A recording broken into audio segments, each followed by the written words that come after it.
Hello guys, എന്തോടെ video എന്തൊക്കെയാണെന്ന് നോക്കിയല്ലോ. മോർണിംഗിൽ ഇത് ബ്രേക്ക്ഫാസ്റ്റ് ആയിട്ട് ദോശയും സാമ്പാറും ആയിരുന്നു കേട്ടോ കഴിച്ചിട്ടുണ്ടായിരുന്നത്. ഉച്ചയിൽ ലഞ്ചിനായിട്ട് ഈ ഒരു പപ്പായൻ്റെ തേങ്ങാരപ്പ് കറി ഉണ്ടാക്കിയിട്ടുണ്ടായിരുന്നു. പിന്നെ ഈ ഒരു കോക്കനറ്റ് മാംഗോ ചമ്മന്തി ഉണ്ടായിരുന്നു, അതായത് മാങ്ങ തേങ്ങ ചമ്മന്തി. ഈ ഒരു മാങ്ങയ്ക്ക് ചെറിയൊരു മധുരം ഉണ്ടായിരുന്നു കേട്ടോ, നല്ല ടേസ്റ്റ് ആയിരുന്നു അതുകൊണ്ട് ചമ്മന്തിക്ക്. പിന്നെ ഉണക്കമീൻ പൊരിച്ചത്, പിന്നെ ഈ ഒരു പച്ചമുളക് ഉണ്ടായിരുന്നു. അത് കാണാൻ ലുക്കിന് മാത്രമല്ല കേട്ടോ, ഞാൻ കഴിക്കലുണ്ട്. പിന്നെ ഈവനിങ് ആയപ്പോൾ ഈ ഒരു ഏത്തക്ക പൊരിച്ചത് വാങ്ങിച്ചിട്ടുണ്ടായിരുന്നു. പിന്നെ ചായ കുടിച്ചു. ഞാൻ ചിപ്സ് എന്നാണ് കേട്ടോ ഇതിനെ പറയൽ. പിന്നെ അത് കഴിഞ്ഞിട്ട് നൈറ്റിൽ കുറച്ച് മുളക് പൊടി, പിന്നെ കുറച്ച് ഉപ്പ്, അല്പം സുറുക്കയും ഒഴിച്ച് നമുക്കൊരു മിക്സ് ഉണ്ടാക്കണം ഫസ്റ്റായിട്ട്.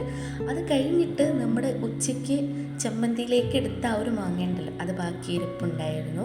അതെടുത്തിട്ട് നമ്മൾ ഇതിലൊന്ന് ജസ്റ്റ് ഡിപ്പ് ചെയ്തിട്ട് കഴിക്കാം ഫസ്റ്റ്. പിന്നെ അത് കഴിഞ്ഞിട്ട് നമ്മൾ അതിൻ്റെ മുകളിലോട്ടൊന്ന് സ്പ്രെഡ് ചെയ്തിട്ട് വേറെ കഴിക്കണം. അങ്ങനെ എല്ലാ രീതിക്കും ഞാൻ അതിനെ പരീക്ഷിച്ചിട്ടുണ്ടായിരുന്നു. അപ്പോൾ ഇത്രയൊക്കെ ഉള്ളൂ ഇന്നത്തെ what 18 video. So that's it.